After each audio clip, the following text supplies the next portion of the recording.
Hello everyone, welcome back to my channel.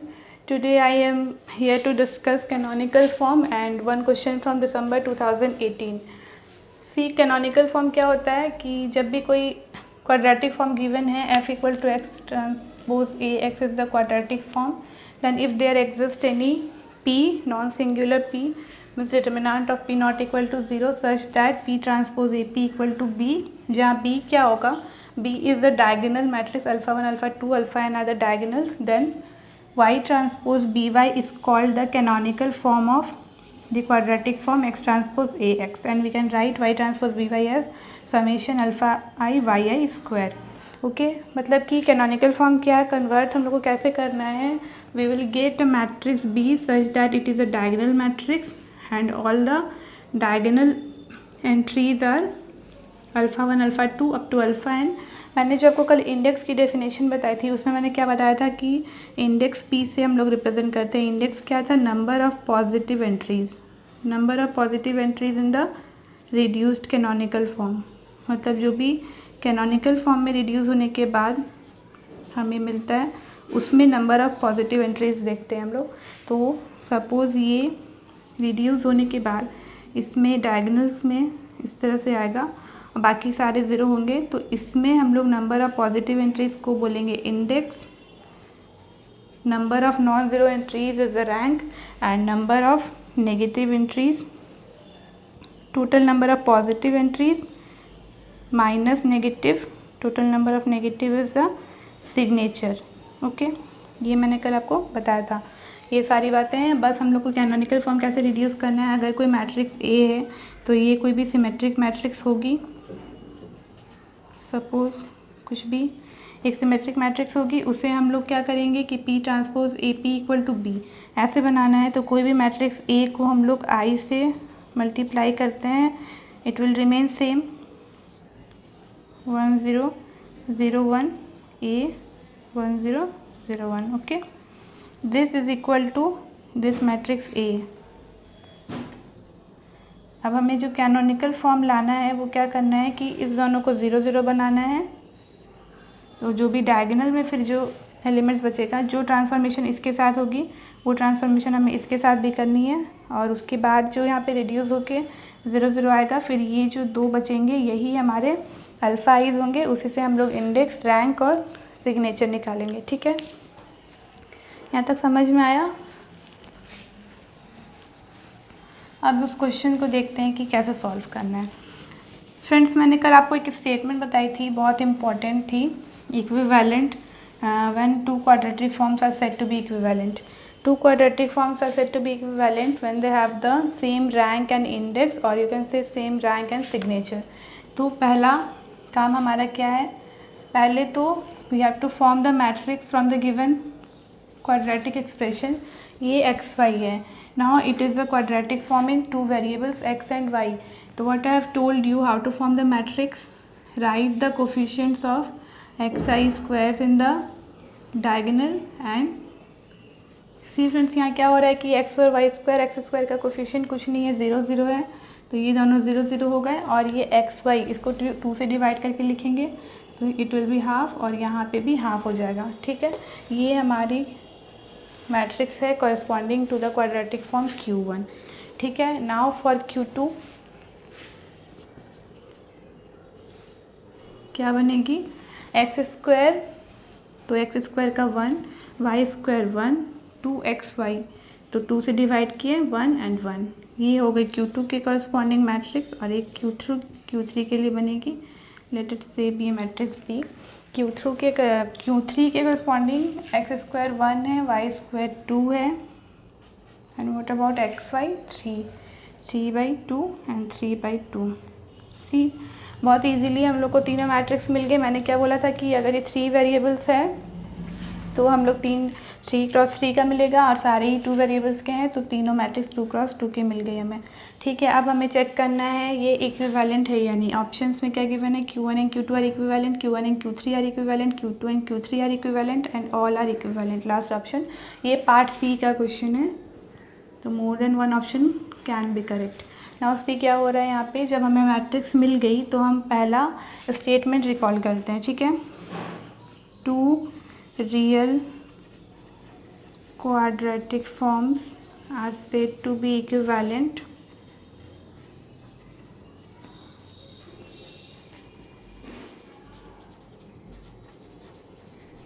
if and only if they have the same rank and index। Rank और index बोलिए या rank and signature बोलिए, अगर rank index same है तो automatic signature क्या होता है 2p - r। अगर p और r सेम है तो s तो ऐसे ही सेम हो जाएगा। तो you can say rank and index और rank and signature both you can check any one of them. Okay, now see the matrix A. अब हम लोग क्या चेक कर रहे हैं कि मैट्रिक्स ए का रैंक कितना है। रैंक हम लोग कैसे निकालेंगे, डिटर्मिनेंट ऑफ ए कितना हो गया 0 - 1/4 not equal to 0 means determinant is not equal to 0, rank of this matrix is 2। okay, now for this matrix rank क्या होगा 0 हो जाएगा, रैंक सॉरी डिटर्मिनेंट 0 हो जाएगा इसका, तो रैंक कितना होगा 1। एक ही नॉन ज़ीरो, इसको अगर आप देखिए 0 0 कर देंगे, सेम कॉलम है या सेम रो है तो उसका रैंक कभी भी 2 नहीं होगा। और you can check it by determinant 0 हुआ तो rank is 1। Okay, now for the last one, इसका डिटर्मिनेंट कितना होगा 2 - 9/4 दैट इज़, तो ये भी नॉट इक्वल टू 0, मतलब कि इसका रैंक भी कितना हो गया 2। अब पहली कंडीशन हम रैंक पे देखते हैं, if and only if there the same rank and index. तो अब जब रैंक की बात करेंगे हम, रैंक सेम होना ही चाहिए, ठीक है। पहले वाले का रैंक 2 है, दूसरे वाले का रैंक 1 है, तीसरे वाले का रैंक 2 है। तो आप देखिए 2 है और उसका रैंक 1 है, मतलब Q1 and Q2 can never be equivalent. पहला ऑप्शन है Q1 and Q2 are equivalent, it is wrong since they have different ranks और they have not the same rank. यहाँ 2 है, यहाँ 1 है। Similarly for Q2 and Q3, इसकी rank 1 है, इसकी रैंक 2 है, Q2 and Q3 is not equivalent, ठीक है, वो वहाँ से कट गया। उसके बाद हम क्या देखेंगे, all are equivalent. All are equivalent हो ही नहीं सकता क्योंकि Q1 Q2 एंड Q3 इसकी रैंक बराबर नहीं है, तो फोर्थ ऑप्शन भी डिस्कार्ड हो जाता है।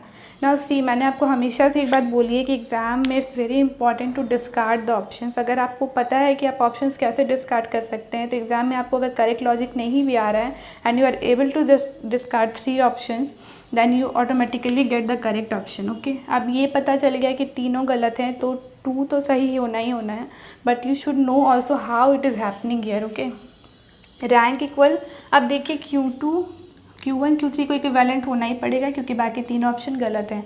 Q1 Q3 इक्विवेलेंट क्यों होगा, इसकी रैंक भी 2 है, इसकी रैंक भी 2 है, तो यहाँ तक तो हमें एक कंडीशन मिल गई कि सेम रैंक है उस दोनों का, ठीक है। सेकंड क्या है कि इंडेक्स भी सेम होना है। अब इंडेक्स सेम होने के लिए रैंक तो सेम हो गई, इंडेक्स भी सेम होगा। क्यों होगा, क्योंकि वो सही ऑप्शन है, आपको पता चल गया। Otherwise you can check also. यहाँ से देखिए, अगर हम इसकी आइगन वैल्यूज़ निकालें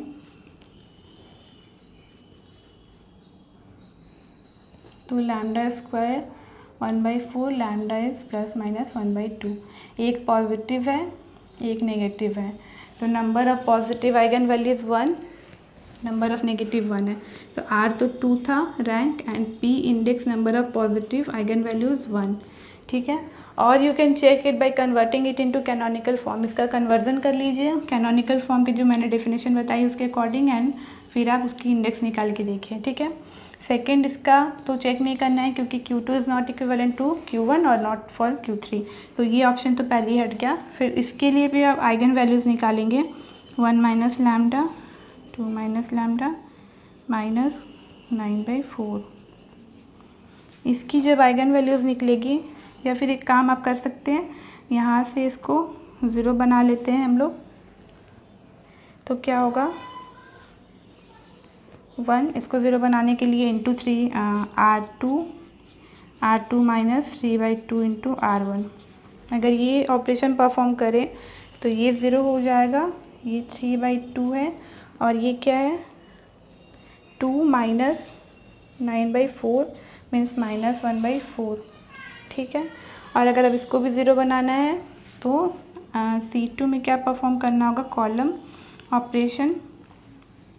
फॉर दिस टू बी 0 हम क्या कर सकते हैं, 3/2 माइनस 3/2। इसके लिए अगर हम इससे परफॉर्म करेंगे या फिर इसको 3/2 से मल्टीप्लाई करके C2 में क्या होगा, C2 माइनस C1 इंटू 3/2 अगर करें तो देखिए क्या होगा। मैं यहाँ लिख रही हूँ,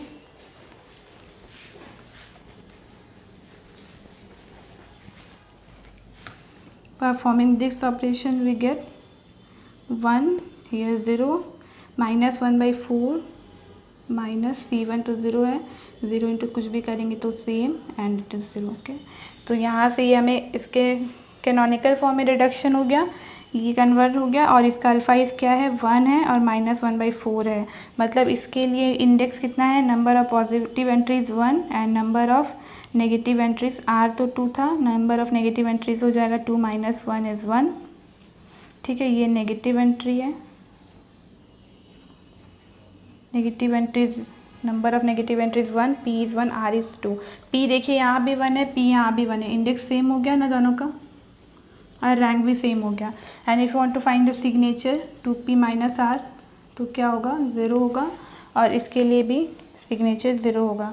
तो दोनों के देखिए इंडेक्स, रैंक एंड सिग्नेचर सब सेम है। ये हो गया कैनोनिकल फॉर्म में रिडक्शन। मैंने क्या किया, मैंने इस दोनों को 0 0 किया है और बस हम लोग डायगोनल एलिमेंट बचा रहे हैं। वैसे ही आप सिमिलरली इसके लिए भी कर सकते हैं, इसको 0 करना है और इसको 0 करना है। हम लोग करते क्या है फ्रेंड्स, इसको 0 करने के लिए रो ऑपरेशन परफॉर्म करेंगे और इसको 0 करने के लिए हम लोग कॉलम ऑपरेशन परफॉर्म करेंगे। ये चीज़ को ध्यान में रखिएगा। क्या हो रहा है कि यहाँ पे भी जब हम करेंगे तो इसको रो ऑपरेशन से, इसको कॉलम ऑपरेशन से करते हैं। फिर जब हम लिखते हैं A = I, फिर जब ये दोनों मैट्रिक्स आइडेंटिटी मैट्रिक्स होती है तो ये क्या, इसका ट्रांसपोज है। ठीक है, जब भी हम लोग करते हैं तो इसमें रो ऑपरेशन लगाते हैं और कॉलम ऑपरेशन लगाते हैं। ठीक है, चेक करने के लिए। This is the process and so second option is the correct option. आज के लिए इतना ही। Will meet you in the next video with some new concepts and I hope you like my video. Thanks for watching friends. Okay, bye.